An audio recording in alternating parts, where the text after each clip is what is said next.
menyanggah pernyataan Ahok pasti masuk neraka kalau tidak bertobat. Nah, sebetulnya sekarang ini saya dalam rangka mengupas tentang misteri Tuhan.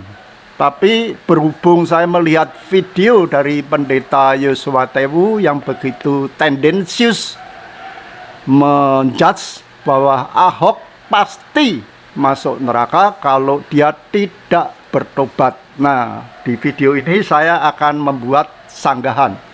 Sanggahan ini jangan dilihat secara negatif. Ya, justru saya akan membuka cakrawala berpikir jemaat supaya jangan melihat suatu masalah hanya mempercayai satu sudut pandang saja. Tapi coba dilihat sudut pandang lain untuk mengujinya. Apakah pandangan Pendeta Yosua Tewu itu benar adanya? Nah, saya melihat bahwa permasalahan Ahok itu tidak sederhana. Tapi oleh Bapak Pendeta Yosua Tewu disederhanakan sedemikian rupa sehingga siapa saja dalam kehidupan pernikahan kalau menggugat cerai dia pasti salah. Kalau tidak bertobat pasti masuk neraka. Nah, apakah benar demikian? Nah, saya akan mengupas 4 hal diantaranya yang dikupas oleh Bapak Pendeta Yosua Tewu. 4 hal ini saja yang saya akan kupas, yaitu 1, masalah Maleki 2 ayat 14, yaitu ketika Tuhan menegur kaum laki supaya jangan berubah setia terhadap istri masa mudanya. Kedua, Matius 19 ayat 9, di mana Tuhan Yesus mengatakan bahwa seorang lelaki tidak boleh menceraikan istrinya kecuali karena zina. Nah, ketiga yaitu tentang ikrar pernikahan, di mana 2 manusia bersumpah setia, hanya kematian saja yang boleh memisahkan mereka berdua. Keempat yaitu mengenai karena Ahok itu public figure, maka kalau ada pendeta yang mengizinkan, menyarankan Ahok boleh cerai, itu namanya menciptakan presiden buruk bagi pernikahan, kehidupan pernikahan orang Kristiani. Apakah demikian? Nah, saya akan mengupasnya satu persatu. Pertama yaitu Maleaki 2 ayat 14. Dan kamu bertanya, oleh karena apa? Oleh sebab aku telah menjadi saksi antara engkau dengan istri masa mudamu, yang kepadanya engkau telah berubah setia, padahal ia adalah teman sekutumu dan istri seperjanjianmu. Nah, sekarang saya bertanya, mengapa firman Tuhan selalu dalam soal pernikahan yang ditegur selalu lelaki, bukan perempuan?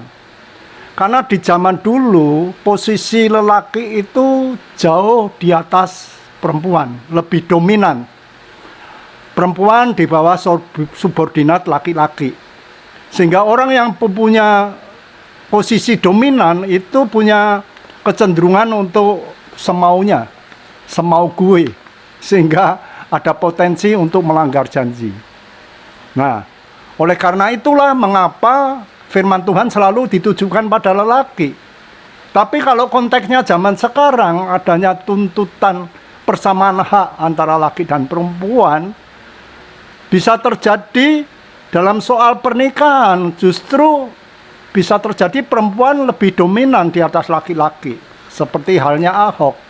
Karena Ahok terlalu memegang janji ikrar pernikahan, karena terlalu percaya pada ajaran bahwa seorang laki-laki sama sekali tidak boleh menceraikan istrinya, sampai kapanpun, sampai mati pun tidak boleh menceraikan istrinya sampai mati. Nah, sampai mati memisahkan mereka. Nah, ini bisa dimanipulasi. Jadi posisi perempuan bisa di atas laki-laki. Karena si laki-laki benar-benar memegang janji ikrar pernikahan itu. Bisa dipermainkan oleh istrinya sehingga istrinya bisa lebih dominan posisinya dari laki-laki. Sehingga Fero lebih di atas angin di sini. Semestinya Maleakhi 2 ayat 14 bukan ditujukan pada Ahok, mestinya pada Fero. Ini pendeta Yosua Tewu salah ini. Mengarahkan ini pada Ahok. Yang menyeberang pagar itu bukan Ahok, Pak, tapi Fero. Bapak tentu tahu itu. Kenapa Bapak bisa dibalik-balik, saya tidak tahu itu. Jadi Maleakhi 2 ayat 14 itu untuk konteksnya zaman sekarang bisa ke laki-laki, bisa ke perempuan. Kalau dulu memang ditujukan pada laki saja. Itu pertama. Yang kedua yaitu Matius 19 ayat 9, di mana dikatakan Tuhan Yesus berfirman bahwa seorang laki tidak boleh menceraikan istrinya kecuali karena zina. Nah, kalau zina baru boleh. Tapi kalau tidak, kalau dia kawin lagi, maka dia berbuat zina, itu kata Tuhan. Tapi di ayat sebelumnya, yaitu di ayat 5 dan 6, Tuhan mengatakan bahwa seorang laki akan meninggalkan ayah dan ibunya dan bersatu dengan istrinya, bahwa mereka itu menjadi satu daging. Mereka bukan lagi dua, tapi satu. Oleh sebab itu, apa yang dipersatukan Allah tidak boleh diceraikan oleh manusia.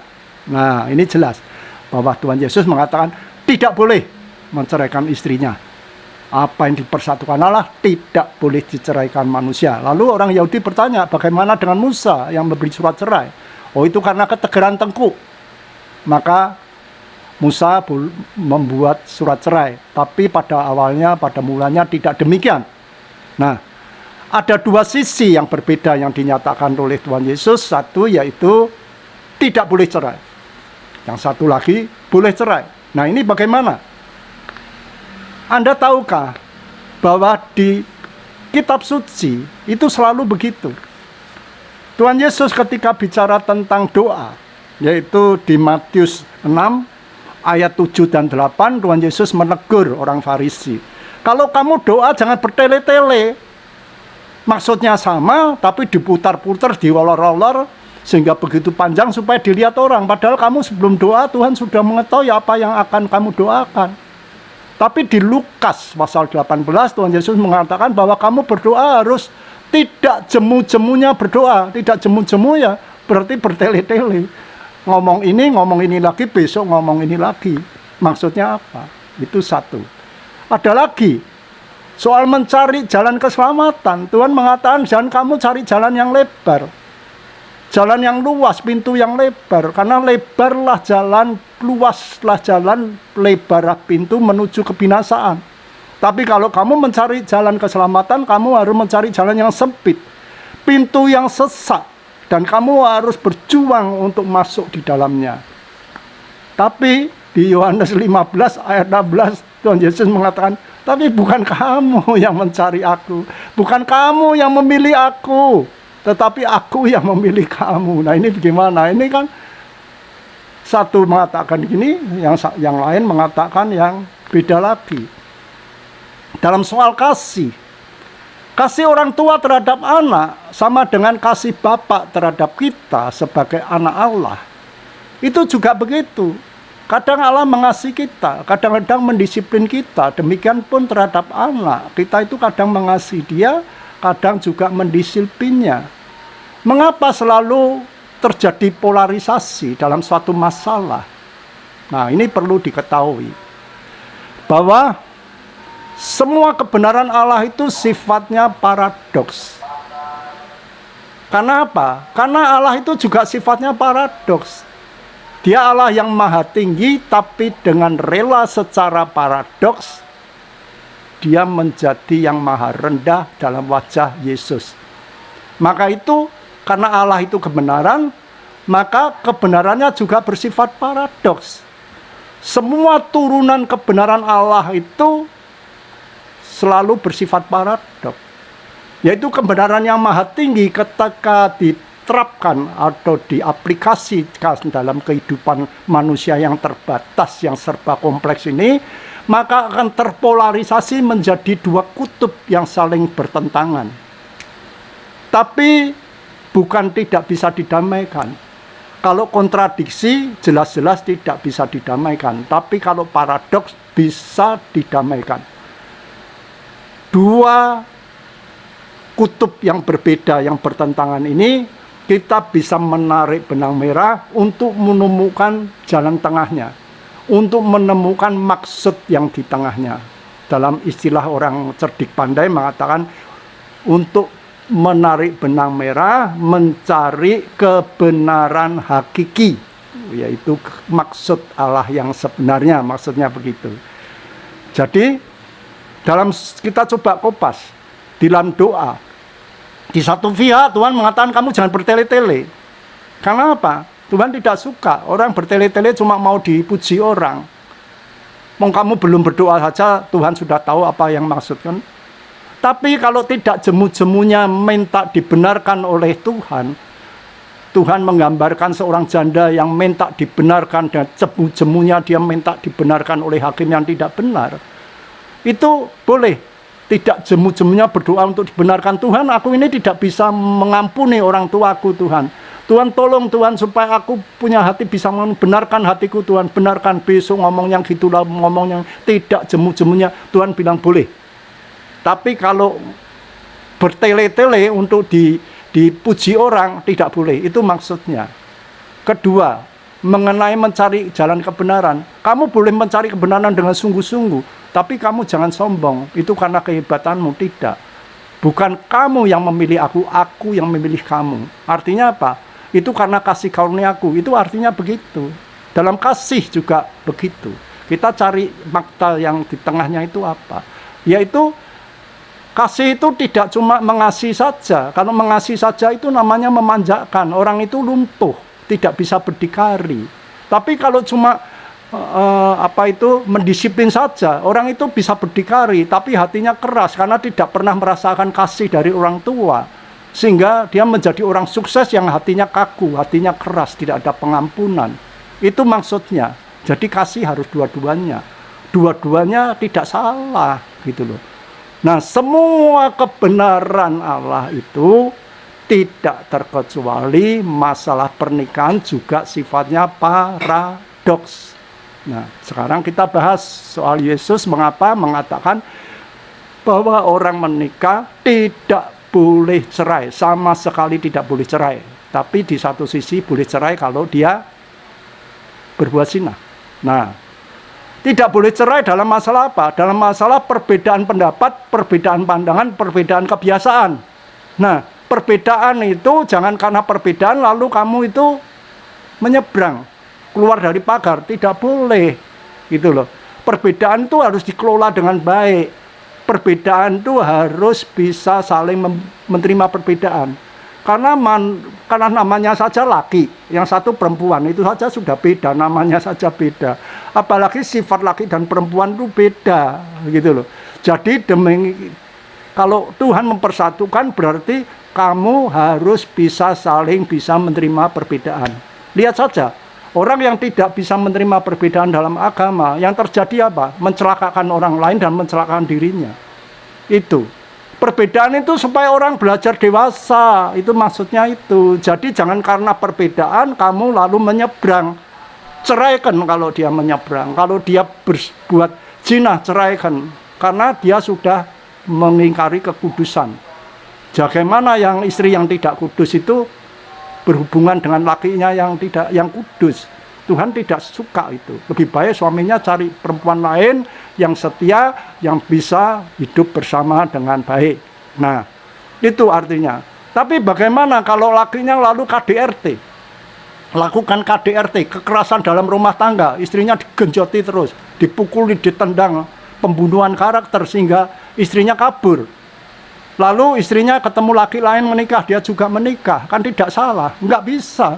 Dia menyalahi yang Tuhan katakan apa yang dipersatukan Allah, jangan diceraikan oleh manusia, tidak boleh cerai. Kamu yang menceraikan istrimu dengan cara kekerasan, itu kamu melanggar itu. Jadi tidak boleh kalau lakinya malah main gebuk aja. Tapi dalam konteks sekarang bisa perempuannya yang gebukin laki. Kalau perempuannya ahli MMA, juara MMA, lakinya yang digebukin sehingga lakinya kabur. Nah, istrinya yang melanggar apa yang dipersatukan Allah, tidak boleh diceraikan manusia, dilanggar oleh istrinya. Bisa istrinya yang melanggar, bisa lakinya melanggar, gitu loh. Jadi maksudnya yaitu kalau cuma perbedaan tidak boleh salah satu menyeberang. Kalau menyeberang boleh diceraikan karena itu telah melanggar kekudusan Allah. Justru karena ada pelajaran bahwa sama sekali tidak boleh cerai, lalu yang terjadi di masyarakat modern ini, mereka lalu mengakal-ngakal. Laki perempuan tetap satu rumah, kan benar tidak cerai. Tapi lakinya main perempuan di luar, perempuannya juga main di luar. Sama-sama tahu lah.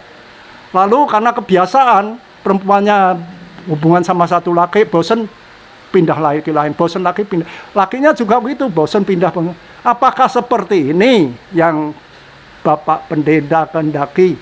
Karena ada ajaran tentang tidak boleh cerai sama sekali kalau istrinya, walaupun istrinya berzina, sehingga yang terjadi seperti ini. Karena pelajaran yang salah itu telah dimanipulasi oleh Allah.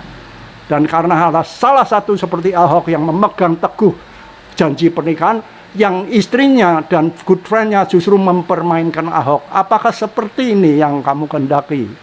Kan tidak seperti itu. Semua janji itu ada pengecualian. Seperti Tuhan Yesus, Allah menjanjikan akan mengokohkan kerajaan Salomo, yaitu dia berjanji pada Daud akan mengokohkan kerajaan Salomo. Tapi ada pengecualian. Kalau dia salah, kalau Salomo salah akan digebuk dengan rotan. Nah, itu ada pengecualian. Semua janji itu ada pengecualian, Pak. Jadi tidak pengecualian. Kalau tidak ada pengecualian akan dipermainkan orang. Tuhan itu tidak bodoh. Tuhan itu sumber segala hikmat. Dia tahu manusia itu bisa mempermainkan janjinya. Nah, janji itu bisa dipermainkan. Tuhan tidak naif, dalam tanda kutip bodoh, sehingga bisa dipermainkan manusia. Nah, ini yang terjadi dalam masalah Ahok itu. Ahok dipermainkan oleh Fero dan good friend-nya selama 7 tahun. Nah, apakah Tuhan membiarkan seseorang mempermainkan ikrar pernikahan di hadapan dia dengan menyebut di atas namanya? Coba Bapak pikir. Itu kedua. Ketiga, ikrar pernikahan. Nah, ini ikrar pernikahan dua sejoli ini janji, sumpah setia.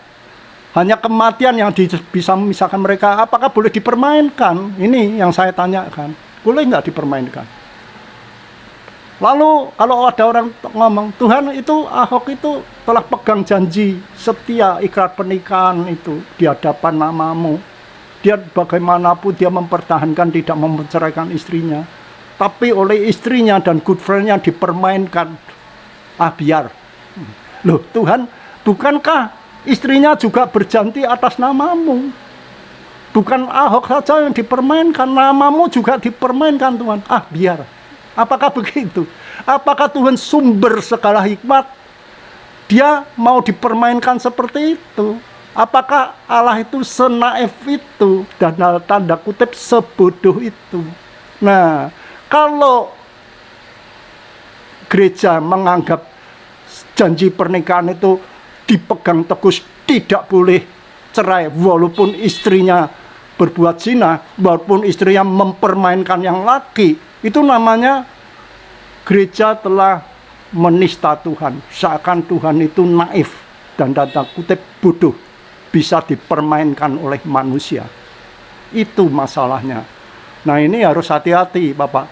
Kalau mau membuat satu ajaran, harus yang benar-benar bisa dipermanipulasi manusia, sehingga ikrar pernikahan itu dipermainkan. Bukan saja manusianya Ahok dipermainkan, juga nama Allah dipermainkan. juga bisa dipermainkan, pura-pura jadi satu rumah, tapi lakinya nyeleweng, istrinya nyeleweng sesuka-sukanya, hidup tidak kudus sama sekali. Lebih baik mana? Kalau istrinya nyeleweng, diceraikan, lalu cari istri yang benar, hidup yang kudus, hubungan yang kudus. Ya, karena kalau istrinya nyeleweng sudah ada kudus, hubungan sama laki, hubungan yang tidak kudus, Tuhan tidak mau, ceraikan, cari istri yang bisa hubungan dengan kudus. Tapi kalau dua-duanya satu rumah, tahu sama tahu, TST, ya udah saya cari sendiri, kamu cari sendiri, lalu ini perempuannya ganti-ganti pacar, lakinya juga dengan pacar, hidup yang tidak kudus ini, apakah seperti itu yang Bapak tak mau? Kan tidak seperti itu, Pak. Jadi benar kata Yesus, bagaimanapun diputar-putar, yang benar itu yang dikatakan Yesus, tidak boleh cerai sama sekali kalau karena perbedaan.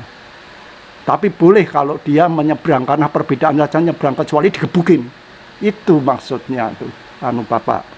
Nah, keempat, yaitu mengenai bahwa Ahok itu public figure.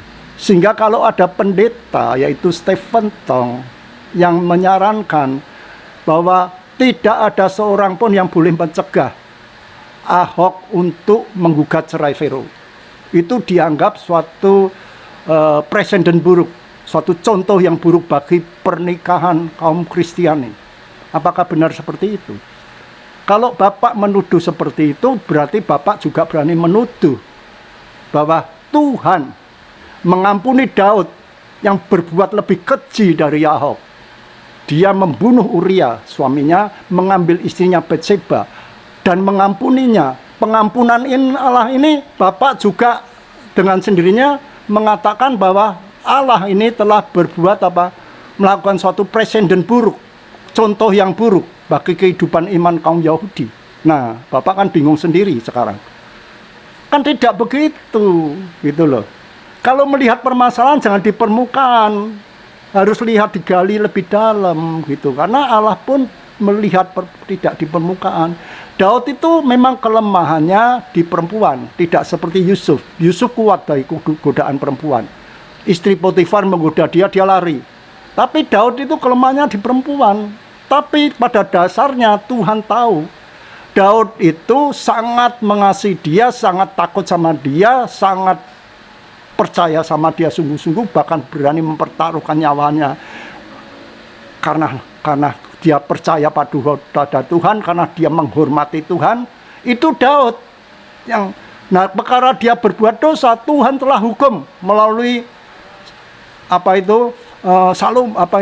Absalom, anaknya, melalui melalui anak pertama yang dilahirkan oleh Batseba, yaitu kakaknya Salomo, mati pada waktu dia bayi. Itu sudah dihukum Daud.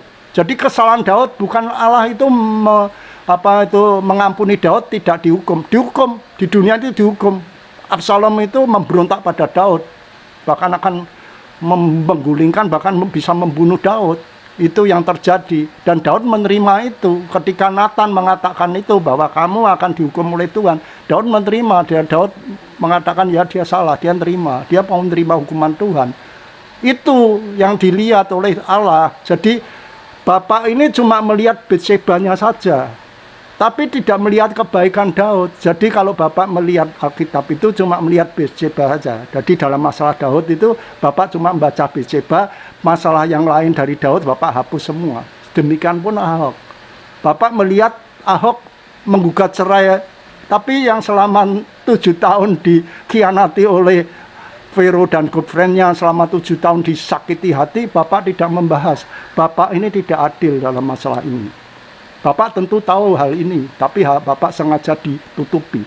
Ini Bapak membahas suatu masalah, menilai suatu masalah dengan cara tidak adil. Mengapa demikian? Bapak periksa hati Bapak. Gitu. Bapak harus tahu, Bapak tentu tahu, Daud itu sejak muda dia takut sama Allah.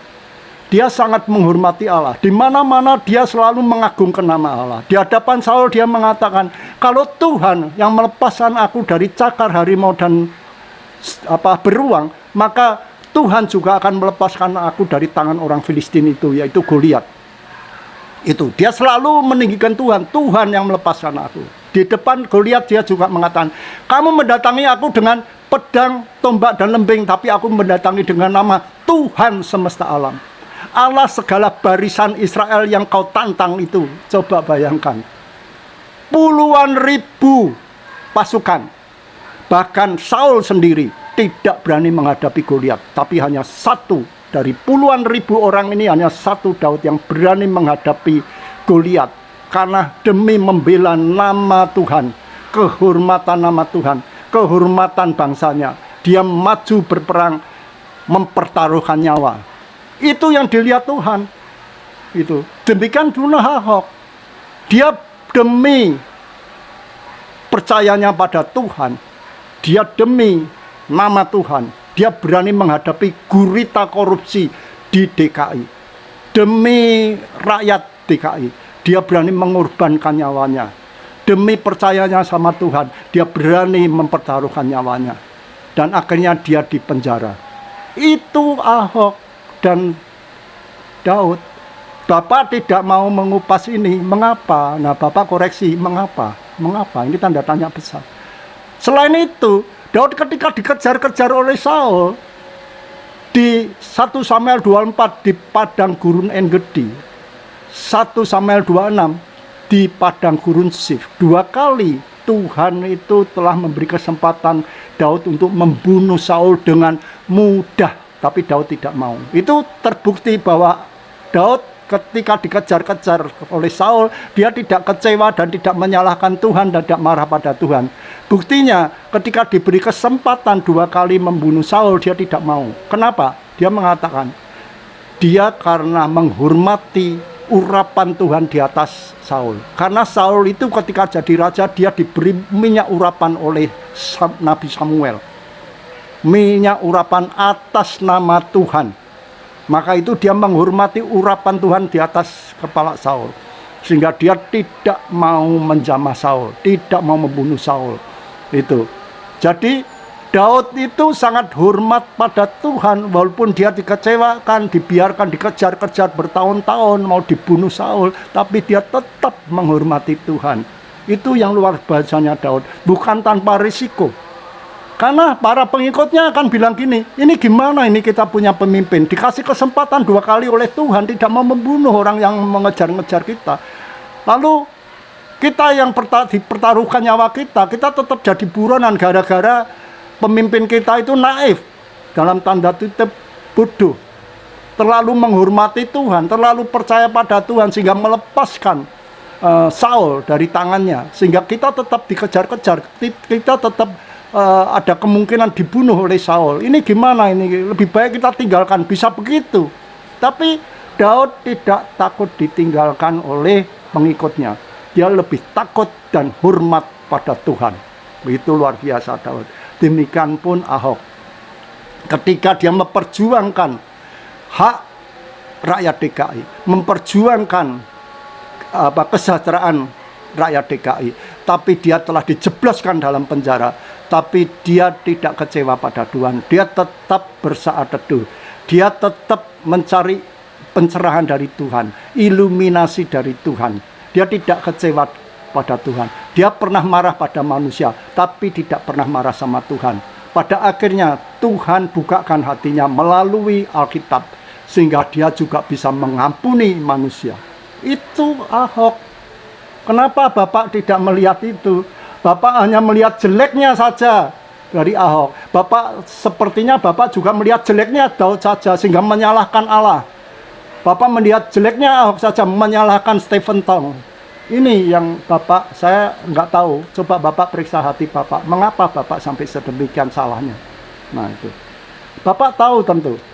Selama 7 tahun, mulai 2010 sampai 2017, Vero itu telah bersama-sama good friend-nya. Dan pada suatu kali Ahok menemukan hubungan mereka sudah kelewatan, sehingga Ahok menegur keras Vero supaya memutuskan hubungan dengan good friend-nya. Tapi Vero mengatakan bahwa dia memang mau, tapi dia tidak bisa menolak kalau dirayu oleh good friend-nya. Nah, dengan pernyataan Vero ini, Ahok terpaksa dengan Nicholas Sin, putranya, dia menemui good friend-nya itu. Ahok bilang begini, entah kejadian apa sehingga Ahok mengatakan begini, mumpung istrimu sedang hamil dan tidak tahu hubungan gelapmu dengan Vero, dan aku masih mau menerima Vero, maka alangkah lebih baiknya engkau memutus hubunganmu dengan Vero. Tapi good friend-nya itu dengan besar kepala mengatakan, loh itu urusan kamu, bukan urusan saya, itu urusan keluargamu, bukan urusan saya. Itu coba bayangkan. Nah, lalu hubungan itu terus berlanjut. Sampai Ahok masuk penjara, bukannya Vero itu prihatin, lalu melayani Ahok di penjara, justru Vero itu memakai kesempatan itu lebih banyak waktu untuk bersenang-senang dengan good friend-nya.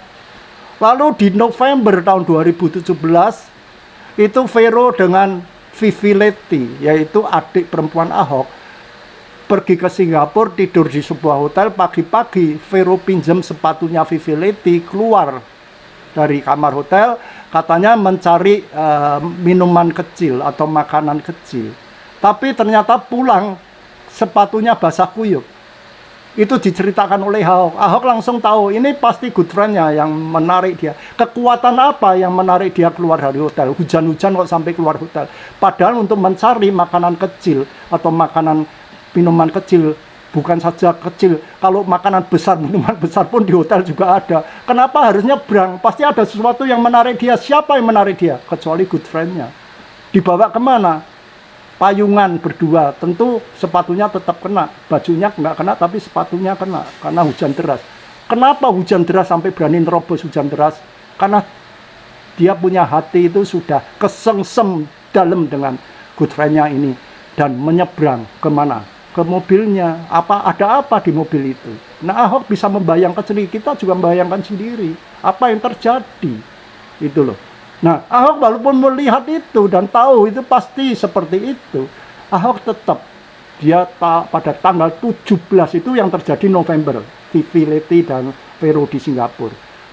Tapi 17 Desember Ahok menulis surat cinta pada Vero supaya Vero disadarkan. Tapi yang terjadi sebaliknya, justru Vero dan laki-laki ini dan good friend-nya justru semangat umpak-umpakan. Karena merasa Ahok nggak mungkin lah menceraikan kamu, lalu kita pergi lagi, kita lebih akrab lagi. Nah itu, 17 Desember, lalu 5 Januari Ahok mendapat iluminasi dari Tuhan bahwa ternyata dia bisa menceraikan. Lalu mendapat konfirmasi dari pendeta senior Stephen Tong bahwa tidak boleh ada orang bisa mencegah Ahok untuk menggugat cerai Vero. Lalu dia memutuskan menggugat. Pada 5 Januari digugatlah Vero cerai itu. Itu yang terjadi, Pak. Jadi Ahok tidak mencerai. Seakan kalau Bapak itu dalam ulasan Bapak itu seakan Ahok itu yang sering menyeberang, sering berbuat serong. Saya tidak tahu apa masalahnya Bapak ini selalu menyalahkan Stephen Tong. Nah, kalau Bapak punya perasaan bahwa seorang hamba Tuhan tidak boleh menyalahkan pendeta lain, itu pendapat Bapak, itu terserah Bapak. Tapi jangan yang salah dibenarkan, yang benar disalahkan. Nah, saya melihat Bapak ini sepertinya kok dalam tanda kutip sentimen sama Stephen Tong. Ada apa ini? Semua apa yang dikatakan Stephen Tong itu salah semua. Padahal Ahok itu jelas-jelas yang benar Stephen Tong. Masalah corona juga yang benar Stephen Tong, tapi dua-duanya disalahkan. Untuk supaya kelihatan Stephen Tong salah, Bapak menanggapi masalah Ahok dengan cara yang tidak adil. Segala yang jelek dari Ahok diungkap semua, tapi sebaliknya selama 7 tahun loh Pak, 7 tahun, Bapak ingat itu 7 tahun, Ahok dipermainkan. Vero dengan good friend-nya sama sekali Bapak tidak menyinggung. Nah ini yang saya bilang, bahwa Bapak itu memandang masalah secara berat sebelah dan tidak adil demi menyalahkan seorang pendeta senior Stephen Tong. Ada apa dengan Bapak? Bapak harus bertobat nih, menurut saya. Ya Pak ya, bertobat Pak. Dan masalah corona juga salahnya apa Stephen Tong? Bapak coba lihat, di Alkitab tidak ada seorang nabi pun, seorang rasul, murid, bahkan Yesus sendiri pernah menghardik pagebluk. Pagebluk itu wabah. Nah, nggak ada itu. Nggak ada. Wabah itu diturunkan Allah supaya manusia itu boom, bertobat, menguji iman, mawas diri. Nah, itu maunya Allah. Allah maunya menurunkan pagebluk. Gitu loh. Maka itu semua nabinya tidak ada satupun, bahkan rasul, murid, dan Yesus sendiri tidak pernah menghardik pagebluk. Jadi apa yang dikatakan Stephen Tong itu benar adanya. Nah, mengapa Bapak tidak bisa melihat ini? Karena Bapak terlalu berambisi untuk menyalah-nyalahkan Stephen Tong. Ada apa ini? Bapak coba periksa diri. Soal corona, soal Ahok, jelas Stephen Tong itu benar. Dia adalah hamba Tuhan yang sudah senior. Dia tahu benar kebenaran Tuhan. Tidak ada salah sama sekali, tapi Bapak sengaja menyalahkan dia dengan tidak adil. Bapak harus bertobat ini, ya. Minta maaf sama Stephen Tong, bukan minta maaf sama Tuhan saja. Bapak harus fair itu. Dalam hal ini Bapak salah besar. Sebagai hamba Tuhan, Bapak tidak bisa mencontohi. Maaf, 1000 maaf sampai saya mengatakan ini. Karena Bapak saya lihat sudah keterlaluan. Bagi Anda yang mau terus mengikuti video-video saya selanjutnya, terutama mengupas tentang rahasia Tuhan, Anda jangan lupa subscribe, like, komen, dan tekan tombol lonceng. Terima kasih. Tuhan memberkati.